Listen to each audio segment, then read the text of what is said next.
Sir, ನಿಮ್ಮ ಆ ಪುಸ್ತಕದಲ್ಲಿ ರಾಂಪುರ ಅಂತಂದರೆ ಆಗಿನ ಕಾಲದಲ್ಲಿ ಅದರ ಹೆಸರು ಅಂಬಾಪುರಿ ಅಂತಾಗಿತ್ತು.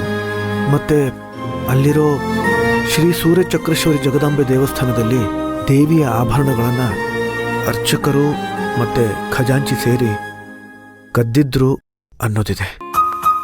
ಅದು ನಿಜ ಕೂಡ. ಹೌದು. ಆದರೆ ಕುತೂಹಲಕಾರಿ ವಿಚಾರ ಏನು ಅಂತಂದರೆ, ಸೂರ್ಯಮಣಿ ಬಗ್ಗೆ ನೀವು ಒಂದು ಅಧ್ಯಾಯನೇ ಬರೆದಿದ್ರ. ನೀವು ದಯವಿಟ್ಟು ತಪ್ಪು ತಿಳ್ಕೋಬೇಡಿ, ಆದರೆ ನೀವು ಬರೆದಿರೋ ಅಷ್ಟು ವಿಚಾರ ನಿಜಾನಾ ಸರ್? ನೋಡಿ ಸೂರ್ಯ ಅವರೇ, ಸೂರ್ಯಮಣಿ ಅನ್ನೋದು ಒಂದು ಮಾಮೂಲಿ ರತ್ನ ಅಲ್ಲ. ಅದಕ್ಕೆ ಅದರದೇ ಆದಂತ ಒಂದು ದಿವ್ಯ ಶಕ್ತಿ ಇತ್ತು.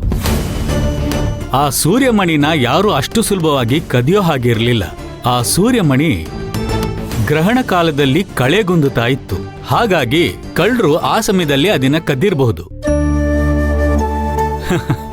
ಅಸಲಿ ವಿಚಾರ ಏನು ಅಂದ್ರೆ, ಆ ಸೂರ್ಯಮಣಿನ ಕದ್ದೋರ್ಗೂ ಸಹ ಅದನ್ನ ತಾವು ಕದೀತಾ ಇದ್ದೀವಿ ಅನ್ನೋ ಪರಿಜ್ಞಾನನೇ ಇರಲಿಲ್ಲ ಅನ್ಸುತ್ತೆ.